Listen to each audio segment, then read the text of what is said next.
Yes, the fact is that I am an American, Yeah. but I identify as a Cuban American. That makes me Cuban. I don't want to be a white girl. I've never, been a white girl. And every single time you tell me I'm a white girl, every single time you try and rip that away from me and tell me I'm European.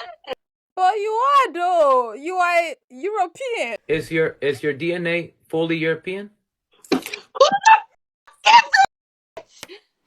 Todo lo que yo sé es hablar español. Mi primer idioma fue español. That's a Toda European la language. hija de puta de Castro, European language. cada vez que yo quiero identificarme como cubana, cada vez que yo digo algo así, tú me lo quieres ripiar de eso. I just love how he's staying on her neck. Like I love it. How dare you tell me that I cannot be and do not identify as being Cuban? I can't be who I want to be and You who I could. feel that I am. I see. I feel like I'm not supposed to be here, but I'm here. I mean, it's on the internet. It's on the internet, so we can all watch these clips, right? Like we can educational purposes. There is no way this is what you are crying about on the internet. Be so effing for real. Hey guys, so in today's video, we're going to be watching a white woman have a meltdown because she doesn't want to be white. And we're going to be blindly reacting to this together because I was scrolling on TikTok while I was out. I just came home not too long ago. And I came by this video that was like titled This, I Don't Want to Be White, Part 1. And I saw like maybe 10 seconds each into the video, and I just knew it was going to be interesting and I wanted us to watch it together. So let's get right into it. I don't want to be a white girl. I've never, been a white girl. I've been treated as a white person and I am white, but I don't necessarily identify. Sure. I don't identify myself as white. I think right there in that statement she just made shows a certain level of privilege, that word that some white people don't like to hear. But like it really does, because we know of course this one is not turning down any of the privileges that comes with whiteness, but she can come out and say, oh, I don't want to be white because of, maybe I'm guessing here, she doesn't like how people perceive white people in this day and age, right? So yeah, she can come out and say, I don't want to be white, right? But while still enjoying the benefits that comes with whiteness. I just think it's very interesting. I identify myself as a Cuban American, as Latina. You are, by lineage, you are no different than the typical Caucasian in this country. Just the white American. You're equally the same European descent. However, because your parents are from Cuba, just on that little thing alone would cause the white American to reject you. Am I right on that? Yep, that's fair. You're equally the same people as the gringos. You're equally the same European descent, German descent, whatever, right? As the white people here, but because your parents... Biologically, my father was of European descent, of German descent. My mother, as far as I can identify, again, it's been harder to track down my mother's lineage than it has my father's lineage. But as far as I can track down, my mother is French, Spanish, and Portuguese. My father was of European descent, of German descent. My mother is French, Spanish, and Portuguese. Does it get any whiter than that? Does it get any whiter than that? Well, let's continue. You prefer to identify Hispanic rather than a white person, right? Like the Right. gringo. Yeah. And you know what? I would support that you are Hispanic or Latino, whichever. I actually support that because technically you fit the criteria of Hispanic and or Latino because you are a Spanish speaker and you descend from Europe. That to me is exactly what a Hispanic or Latino is. Your heritage is European descent. The language of Spanish is obviously Latin language. So yes, you are Hispanic and Latino. Where I said is is, do you categorize me also under the same umbrella as Latino Hispanic? And you said yes. And I said, how does that work? And you explained, because we speak the same language. And I said, the only reason why I speak your language is because your people took away mine. That's why I speak yours. You speak it because that's actually your European heritage to speak it. I speak it because your people took away my language and forced us to speak yours. So that actually makes us two different types of people. Yeah, I'm the colonizer and you're the colonized. Absolutely. The fact that you're trying to categorize me under the same umbrella as you because I speak the language that your people forced me to speak, I disagree that I am also a Latino and Hispanic on the strength of that. Oh, On the okay. strength of that. So do you understand then when I say that I agree that you are the Latino and Hispanic? That is what I'm always trying to fight for. That it's Right. people like you who should be the Latino and Hispanic, but people like me are not, because the only thing that makes me a Hispanic is the fact that I speak Spanish. I'm against that, because how could you categorize me in the same as you if the reason why you speak Spanish is because that's actually your true heritage? Me, I speak it because people of your heritage took away my heritage and replaced it with yours. That's Holy sh- You're right. all right. Fuck. No, That's so okay, so let me ask you a question. So what so I mean, cuz like I respect you 100% and I want to be able to identify you as you wish to be identified. I identify you as Hispanic, and in your eyes that's incorrect. How would you identify yourself? the problem with all of this is that these identities were created by Europeans. It's like if someone were to call me an Englishman today just because I speak English. I'm not an Englishman. The only reason why I speak English is because it was, you know, the British that colonized my people and basically forced this language on us. That's why I speak the language, right? I'm not an Englishman. I am an Edo and Robo girl and what other like ethnicities that are in my lineage, right? That's who I am. That's my identity. And that's why, just like him, the way he doesn't like the identity Latino, I don't like the identity Nigerian. And I've said this like multiple times on my TikTok, on here, I've said it, that I don't like it because I know where that identity came from. That's an identity that was created by the colonizers. It's not mine. It wasn't cooked up by my people. I don't like it. And while in a sense it's not like the same thing with what he's talking about, because like Latino is supposed to be like an ethnicity, right? It's different from the identity Nigerian, which is a nationality. But you guys get what I mean, right? It's like imagine navigating this world with an identity that was given to you by the colonizers. Hence why I really, really, really, really hate the identity Nigerian. And I've said it multiple times. And for any Nigerian or anybody who's curious to know more about this particular story and the history of Nigeria, I've made a video on this before, and I'm going to be linking it down below in the description if you want to check it out. How would you identify yourself? The problem with all of this is that these identities were created by Europeans and forcefully given to indigenous people to replace our real ethnicities and or ethnic identities. So if I identify with what you identify, you have won and you have completely erased me, because I'm no longer identifying as my people. I'm identifying as you, as if saying I am just like you, because you have taken everything that I am and replace it with you. That's why it's problematic to me that I identify I as see the that. same as you, because I am in fact not you, not by lineage, not by ancestry, Right. nothing. I am the opposite of you in this aspect. I am the people that your people effed over. If I take whatever terminologies that you give me, if I allow you to identify me, so you mean to tell me that you get to be the people that come, try to wipe us out, and after you try to wipe us out and we survive, you tell us, okay, you can no longer identify as a Arawak, Tarahumara, as a Mexica. You are now Hispanic. Not only did you physically try to erase me, but after you didn't achieve to 100% erase me, now you want to erase my ethnicity by giving me what you want me to identify. And that is part of the erasure, ethnic erasure. And what's even more crazy is that like now after all of that happened that he mentioned, now they want to now be the same people with the people that they try to erase. That is dangerous in my humble opinion, because now like the lines are being blurred. You cannot, in a sense, sometimes even tell the people apart, because now you and the people who try to erase you and your people are now one people. you don't know where your people starts and where it ends anymore. It can be very dangerous because like these people can easily just like, slip under the radar. Let's say when maybe topic of consequences for the actions that they did come on the table. Now, you would not know who exactly is supposed to be the ones bearing the consequences. And I get it, like present day people should not be like have to take the burden of bearing the consequences for the people that came before them, except for the present day people who are still repeating those like things that the people that came before them did. Like I get that, but like there are going to be certain situations where like we would need to distinguish.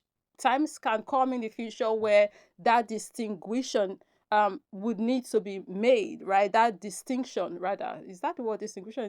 You guys get what I mean? Would need to be made, and we need to know who is who. But because the lines have been blurred now, it will be difficult to now say who is who. Say, for example, if topic of reparations start, coming back up, and they want to start doing stuff like that, right? How would they know, like, you get, because everybody is now under the title of, you understand. So, and I've talked about this before, but it was in a video where I was talking about how present day white South Africans want to identify as Africans, even though these people, like just 31 years ago here, could not stand the identity. Their ancestors did so much trying to eradicate African people. They spent so much time, so much effort and resources trying to eradicate these people, eradicate African people, belittling them, saying how they were less than them, less than humans, all of this stuff, right? They even did segregation where they had like the different sections for Europeans. They were calling themselves Europeans and Africans, and they did all of that, right? And now today in 2024, they want to now be African. Side eye. Side eye. Victimized as wanting to bear the same title as their victims. And some people might say, oh, this is a conspiracy theory or something, but like it's an opinion that I have that just came to my mind now that I really feel like sharing. And this opinion is, I feel like this thing that they did it intentionally to try and shield their future generations from whatever consequences might come about because of the actions that they took in the past. I just feel like it's some kind of like safe haven that they created with this particular plan.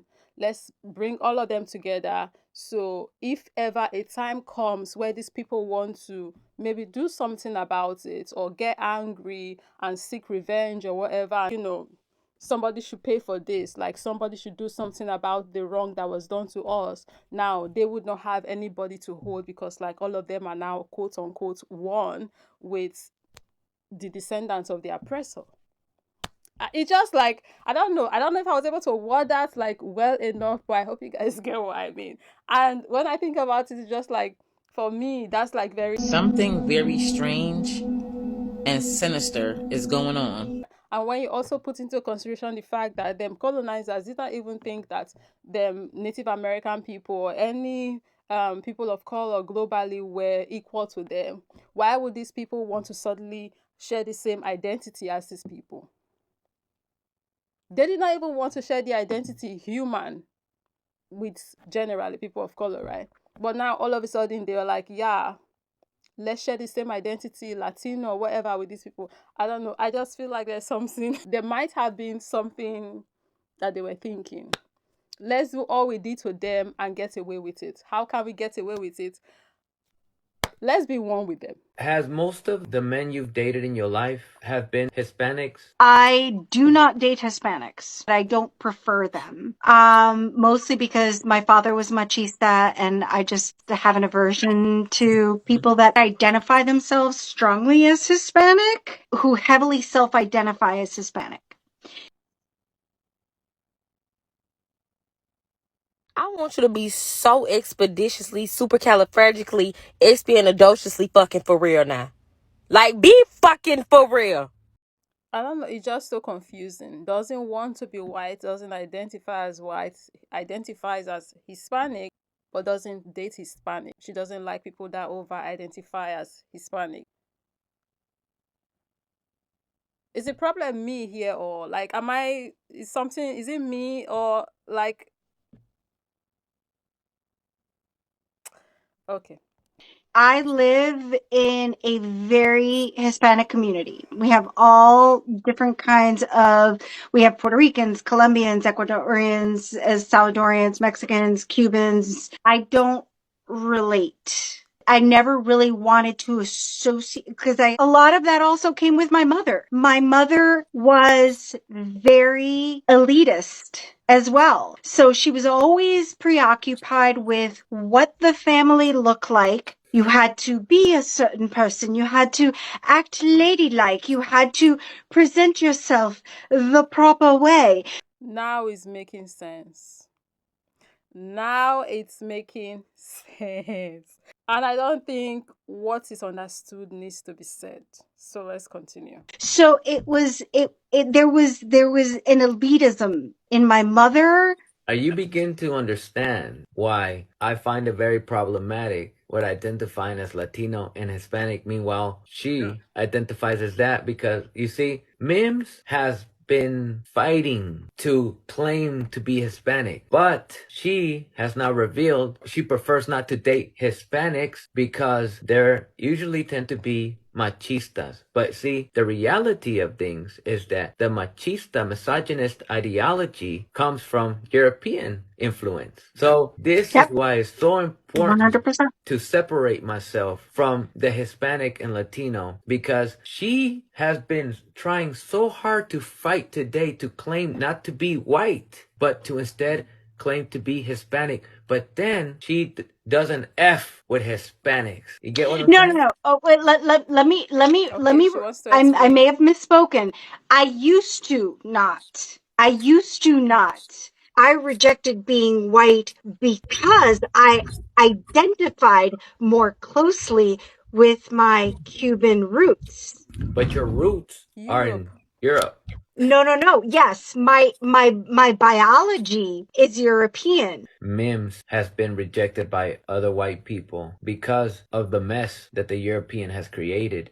This is not the doing of people of color, if you will. This is the doing of white people's. This is all white people's mess. All of it. The reason why I have an issue with what Mims is doing is because she is choosing an identity that we have no choice but to take on. We have had no choice but to take on that identity that she has the privilege to choose back and forth from. So this is their doing and this is their mess. So if they're suffering from this, I can't feel bad because this is all you. Your tears are supposed to make me feel guilty. We have no choice but to accept being a Cubano, a Puerto Riqueño. We're supposed to be Arawaks. We're supposed to be Zapoteco. But because of you, now we have to be a goddamn Cuban or a goddamn Mexican. Same way today, I have to be a goddamn Nigerian. It's so freaking annoying. And to go back a little bit to what he was saying about how the machista traits that she doesn't like came from the Europeans. Like that's something I can relate to because like there's so many things now we see our people run away from in our communities that if we want to peel back historically came with the Europeans, like certain behaviors, like hitting children, for example. Now it's believed that oh, that's African way of disciplining kids, but that's not how we used to discipline kids before. Today, there's a lot of people talking about how much they hate it and how like they don't like this side of African Africans be culture quoting the and they spare want the to run rod away and spoil from the the child saying, African but that's a culture in saying that quotes, came right? with the Just using this as an example colonizers because I and don't want their this aspect of Bible. the You video to be cannot so long. find But the if you want to talk equivalent about of it, that really, saying like in it's not any from us. African language, in any African adage or proverb, because it is not ours.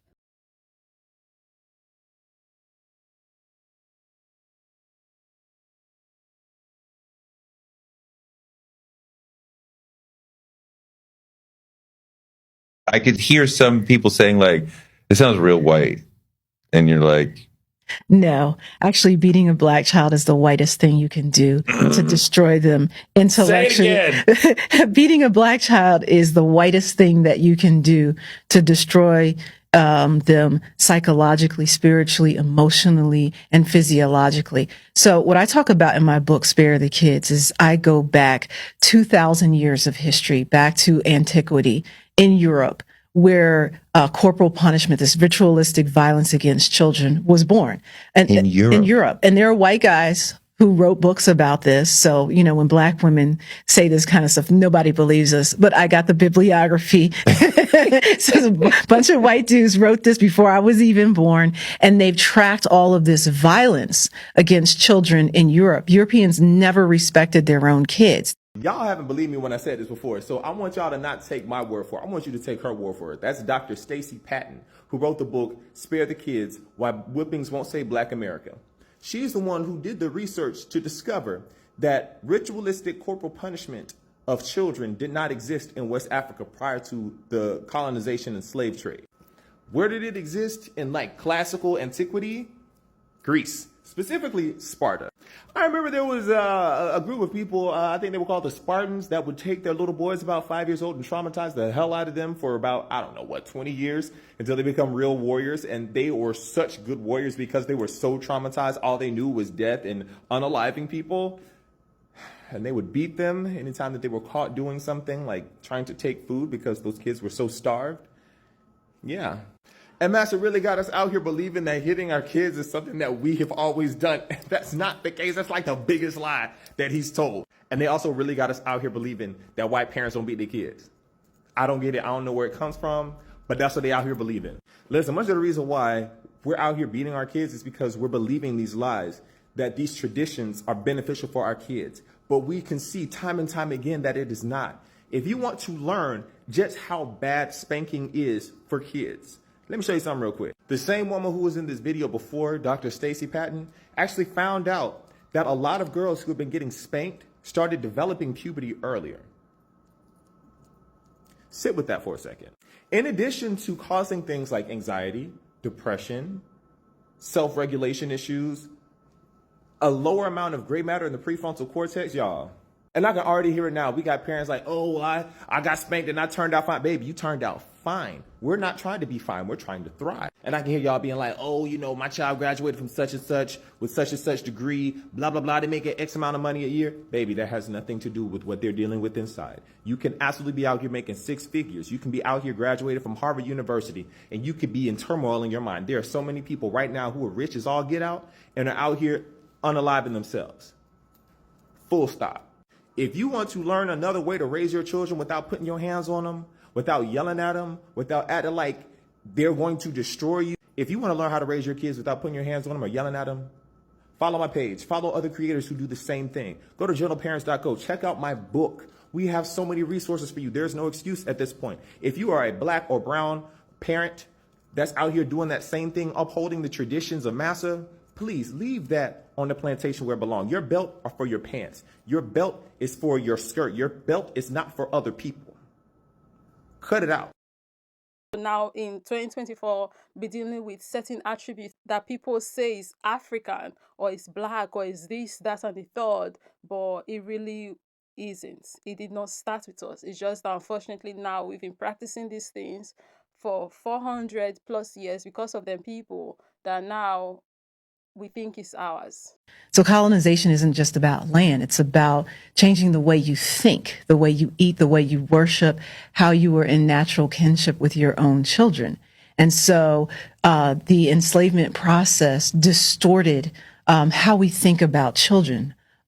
We think about them as property. We think that this is a religious mandate. And when you look at pre-colonial West African traditions, there's no evidence that we engaged in this kind of ritualistic violence against our kids. So the enslavement process, living through the terror of Jim Crow, state-sanctioned violence. We've got the comedy. We've got ministers who preach about it. Wait. So we are mimicking the master? Yes, absolutely. The slave master. Absolutely. That's the brilliance of colonization, to convince you to think that this unnatural behavior is who you are, that it's intrinsic, that there's some benefit from doing this. So black people think, oh, I'm not in prison today because I got whooped. But okay, so tell me why spanking is wrong. And remember that a lot of people are going to hear that and go, I got spanked and I turned out fine. And I always say, think about how much better you could have been. How much better could you have been? You'll never know who you would be if you hadn't gotten spanked. Yes, exactly. We'd have never known. More self-esteem, more self-esteem, more intellectual capacity. You would have grown up to, if you really turned out fine, you would have grown up to look at that violence and say, this didn't feel good. You would have been able to tell the truth about it, that it didn't feel like love. I didn't feel safe. I didn't feel protected. I felt fear. But that you grew up to normalize it and invert that kind of domestic violence as something that was healthy and loving is a symptom, a sign that you actually didn't turn out fine. Domestic violence? It is. It's absolutely Parents domestic spanking violence. children is domestic Absolutely. violence. Absolutely. It's not love. I mean, if a man treated his wife the way that we think it's okay to treat our children, that would unquestionably be domestic violence. Yeah. But when you say, like, wow, even as much as your work as I've read, you calling domestic violence feel like, wow, really? But, I mean, yeah. It's contrary to everything we've been taught about corporal punishment. Hitting children is the only form of domestic violence that we call love and for your own good. Think about it this way. If I hit you or you hit me in this moment, somebody's going to jail. Sure. Felony offense. If we walk down the street and smack a dog, we're going to get in trouble for that. But hitting children, this is the only group where it is codified in law. In every state, there is a law that tells you how you can appropriately hit a child. In 18 states, it is still legal to hit children with wooden boards in public schools. It's mostly in the South. And there's a whole lot of examples, right? And that aspect of the video, I could really relate to it because it's sad when I see these things happening. It's sad when I see people come out and say these things or act in these ways and say, oh, that's the African way. But, like, it's not. Even the example that he chose, Seth, it's like, that's something as well. The kind of masculinity that we see people talking about these days that they claim is African, right? It's not.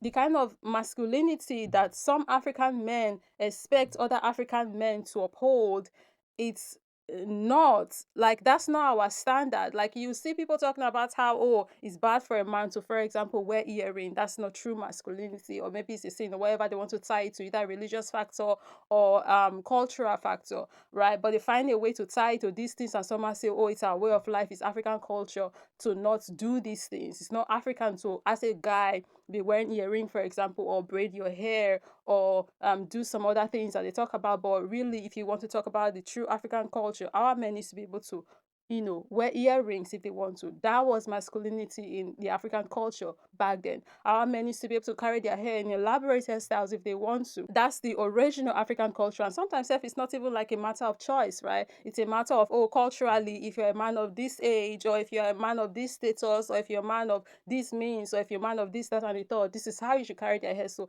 hairstyles still for both men and women said so much about your age, if you're married, your status, and all of this stuff. So, like, and it's not just hair, even jewelry, the kind of jewelry and how men used to dress back then versus what is considered masculine now, that we believe it's our, like, African culture. It's like the contrast is crazy. So there's a whole lot that came with them people that now is affecting us today, that we feel like it's our culture, but it's not. And there are certain people that are trying to, like, run away from these things and run away from this aspect, and sometimes fully just want to even up and leave their Africanness because of these things that they don't like. And sometimes some people are dealing with, like, self-hating issue because of these aspects of the quote-unquote African culture that they don't like, when really these things that they believe are African cultures are not ours. And it just creates this circle of, like, people want to run away from themselves, people want to run away from them people because of aspects of things within our present culture that people that they believe are our culture when they really wasn't. I just feel like if people understood history better, if people understood exactly what went down, it would really help us to make these distinctions. And I would even say, to a large extent, appreciate and love ourselves more, because there's, like, so much toxicity that came with these people that is now presently affecting us and how we see ourselves and treat each other. But see, you are like, you know what? I know I'm white, but I feel like being Cuban. I understand that I have the privilege to switch back and forth, but I don't choose to be Cuban. I have always been Cuban. I am Cuban. I am Cuban. And you can't take that away from me. And You're I will fight American, you though. You're to take that American. away from me. In your birth certificate, it doesn't say Cuban. You cannot tell me who I choose to identify as. And again, you cannot take that away from me. I'm not taking away that you are Cuban. I'm telling you that you technically are not. It's not even an opinion of mine. It is a fact that you are not Cuban, because to be Cuban, you'd have to be born in Cuba, because Cuban is a nationality. I'm not taking nothing away from you. I am pointing out to you the fact that you are And the not fact is, Cuban. yes, the fact is that I am an American. Yeah. But I identify as a Cuban American. That makes me Cuban. That's The not what makes someone I Cuban. would have been, had it not been for circumstances outside their control, I would have been Cuban if that wasn't taken from me. No one took it from you, though. You just never were. How dare you tell me that I cannot be and do not identify as being Cuban? I can't be who I want to be and You who I could. feel that I am. You could. But it's just not true, though. Who saved me? The way he stayed on her neck. Not me being in these people's business and enjoying it. I don't even care. I don't care. I'm in their business so bad. I see. I feel like I'm not supposed to be here, but I'm here. I mean, it's on the internet. It's on the internet, so we can all watch these clips, right? Like, we can. Educational purposes. The meltdown has started. Oh my goodness. A white woman having a meltdown because she doesn't want to be white. Quickly, let's go to part 2. The fact is that I am an American. Yeah. But I identify as a Cuban American. That makes me Cuban. That's The not what makes someone I Cuban. would have been, had it not been for circumstances outside their control, I would have been Cuban if that wasn't taken from me. No one took it from you, though. You just never were. How dare you tell me that I cannot be and do not identify as being Cuban? I can't be who I want to be You and who could. I feel that I am. You could. But it's just not true, though. This is the part that I want you guys to understand, is that I was never given that choice. I would have been that Cuban that I was meant to be. And now you're ripping that shit away. You're ripping it away. Do you see how... I can't even, I just can't. She's crying. She's seriously crying.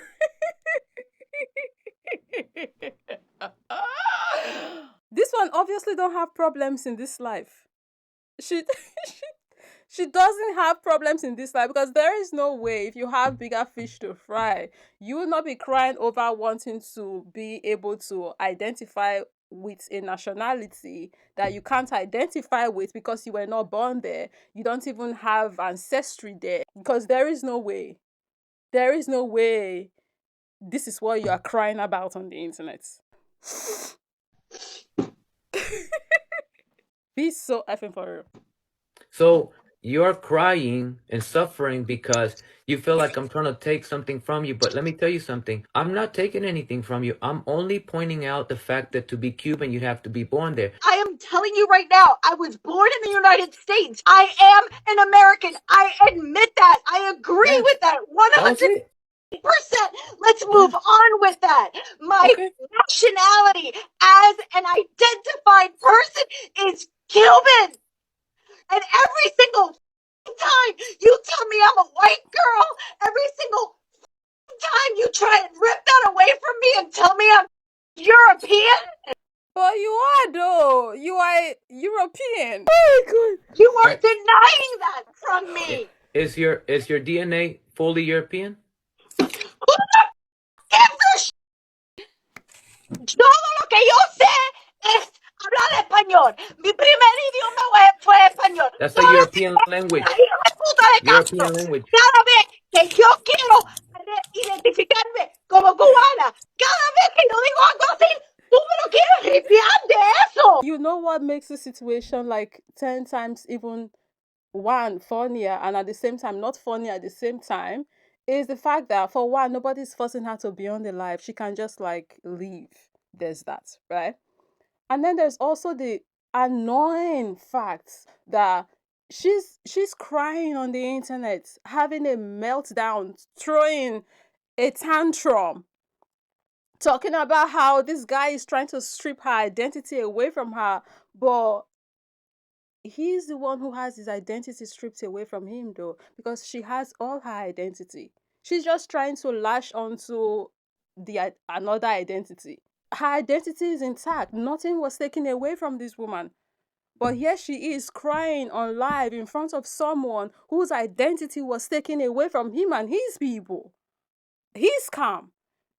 He's not being hysterical on the internet. He's keeping his cool. The lack of touch with reality is just sad. It's just unfortunate that like he has to sit there and watch her do all of this and complain about her identity being stripped away when him and his people are the ones who actually got the identity unfortunately stripped away. And they have to be cool about it. The only one that's been stripped away,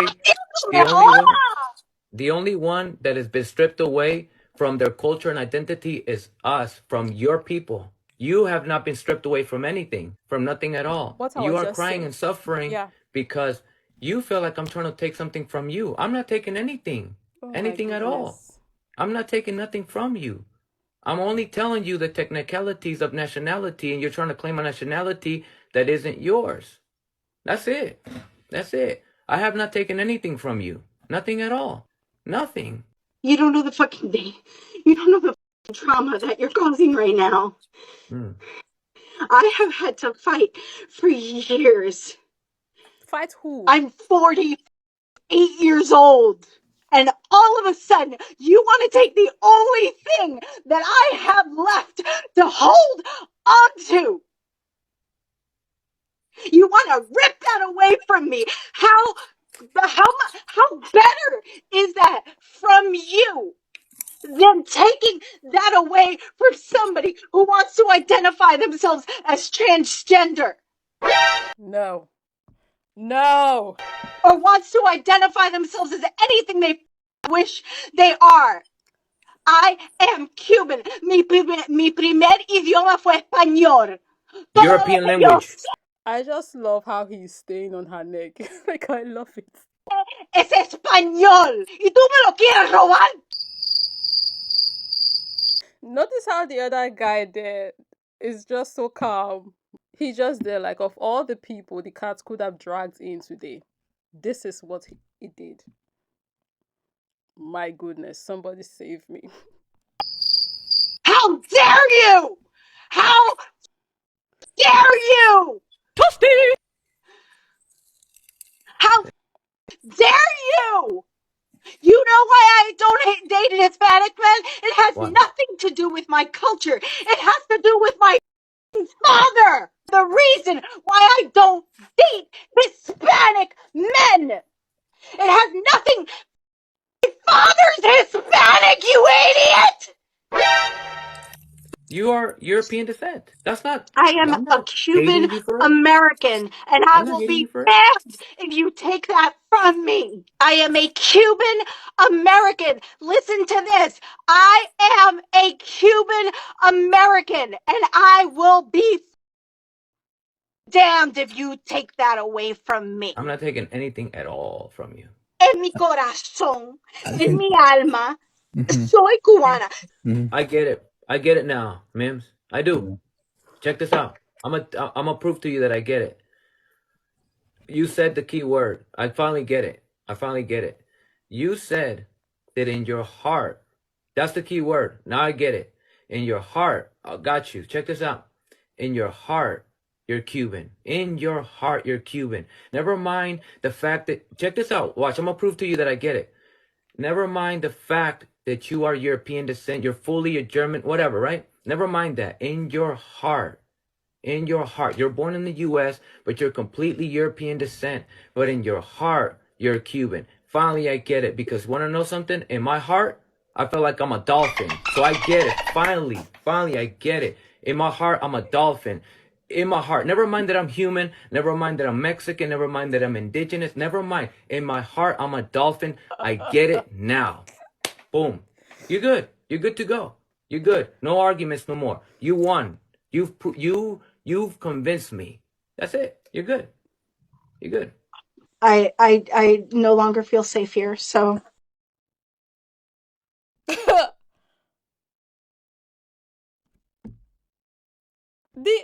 Did she just say she no longer feels safe here?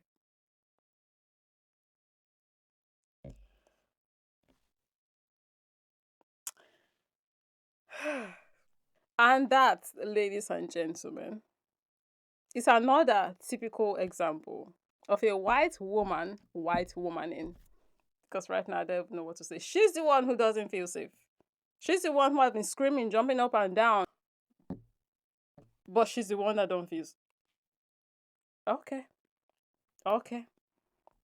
She don't feel safe. Seriously. She's in her house, unalive, crying and sniffing. It's not like he's in her house or with a pew pew to her head saying you must stop identifying as a Cuban. Nothing like that. She's home, safe. But she doesn't feel safe because someone on the... This is why, again, another typical example of how dangerous them people can be.